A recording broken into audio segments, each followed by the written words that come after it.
One way to make your furniture refinishing stand out is to add that special pop of color or interest as you finish it up. A great way to do that is to add a surprise transfer image, edge of a drawer, the bottom of a drawer, or the back of a cabinet in your furniture. And I'm going to show you how to do that today. Hi, I'm Linda from ReMade with Love, and we're going to talk about how you can transform your furniture using image transfers. To start off, I'll show you how I use plain, simple paper copies and transfer them on to make my furniture stand out. You'll need to have your furniture piece painted. So I just go ahead and usually use a light colored paint. Light to medium works best because we want that image to stand out. You'll need your painted piece, a foam brush, the liquid transfer. In this case, I use Amy Howard's At-Home Copycat. And you'll need to find what's best for your piece. Now, this is where you can get really creative. You look at the time period of the piece, you look at the colors that you use, and you come up with what would make it unique. I love going online and finding free images that I can use. If I'm going to transfer them and they have words, you have to reverse the print because the process that we'll use will actually call for you to put it face down and pull off the image from the back. And so if you don't transfer the image before you print, it's going to be all wrong. But if you have a floral like this one has in the middle, or I love finding the old vegetable packets or fruit packets as if they were seeds. They're reprinted online. There's so many of them that are great. Or the patterns. A lot of times I'll take just a simple pattern that the colors are complementary to my piece on that I'm finishing, and I'll use that. And in this case, I am going to use this one. This is the one that I've used on my finished piece. It's just a geometrical design. I loved the colors. They were light and yet they would add something extra to it. You'd go ahead and cut out the image in the area that you're going to create. In this case, because it's such a small piece, and I'm just demonstrating, I'll just tear it out. You can also tear it out for that added texture if you see the tear. That could be creative.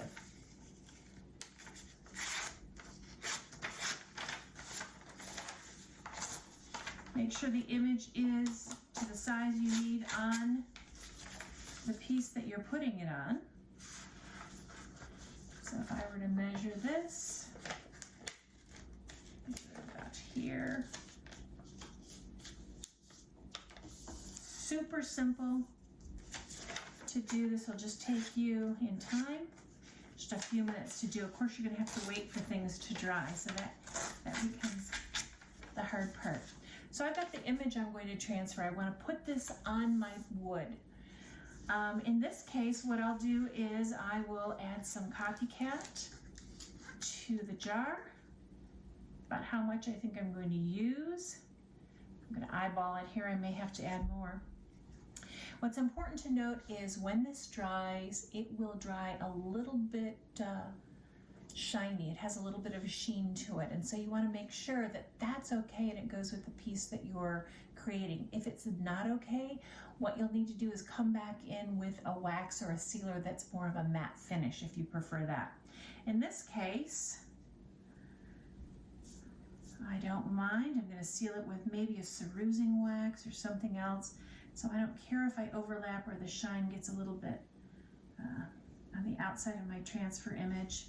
I'll go ahead and eyeball it up here. How far do I have to go? And it's important to put it not only on the piece that you'll be transferring, but a nice smooth layer of it actually on the wood.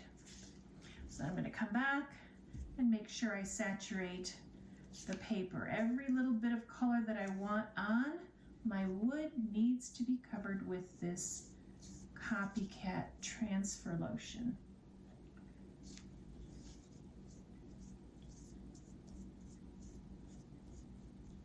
So once I get a nice coat of that on, make sure I line it up for exactly where I want that to go and press it down. Now, if you have a roller, it's sometimes good to use that to make sure all the air bubbles are out, because once this is down, it's going to stay down. It's good to do at least a 2 to 4 hour wait. I like to wait actually overnight because I want my transfer to be nice and clean and clear and not have any problems with any of the image pulling off while I'm taking off the paper. My next step, you can see how easy this is. It's going to be removing it. So on this side, I've done this actually more than a day ago. I've just put this down, so I've got to let that wait for 24 hours, 2 to 4, or in my case 24. And now I'll take this off. I like to use old washcloths that are now rags, and I designate them for my work with furniture. So just saturate your washcloth. You want to make sure that the transfer area, the back of the paper is saturated. You can see some of the image now starting to come through as the paper backing gets wet. And then just keep coming through. Now, as you go, you're going to rub in circular motions, and the backing of the paper will come off like magic, leaving a wonderful transfer on your wood. You can see just how this is where the backing's still on, and you can start to see that transfer image come through nice and clear. If you have that darker paper, like I said, it will be a little more difficult to see the image, and sometimes impossible if you get very dark. So this is good for those.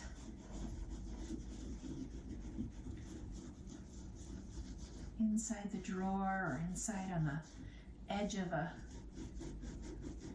casing where it would look great. And then just wipe it off and throw that out.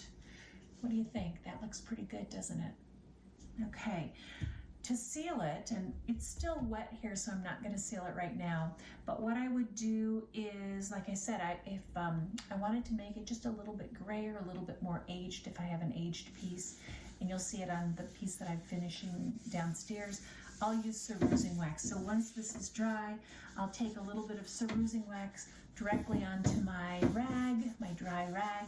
I'll rub in small circular motions, cover it up with wax, wait about 10 or 15 minutes, and I'll come back and lightly rub and buff that off.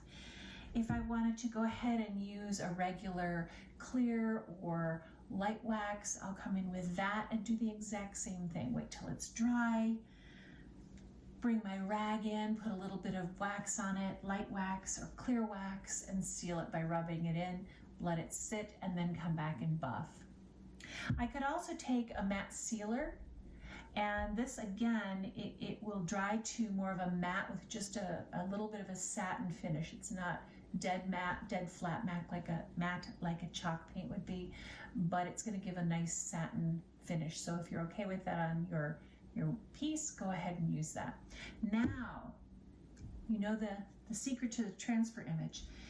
It's so much fun doing transfer, and especially when you think about all the different ways that you can do transfer images. I'm going to do another video soon and show you how I put transfer images on glass. So this is one of those box store candles, 3-wick candles that I have so many of because I love burning candles. But I've got these glass containers and I don't know what to do with them. So I figured what I would do was, for the clear ones, I often will paint them with my one-step paint, and then I'll go ahead and put a transfer image on there. So be sure to tune in, watch my next video, and I'll show you how to put transfers on glass.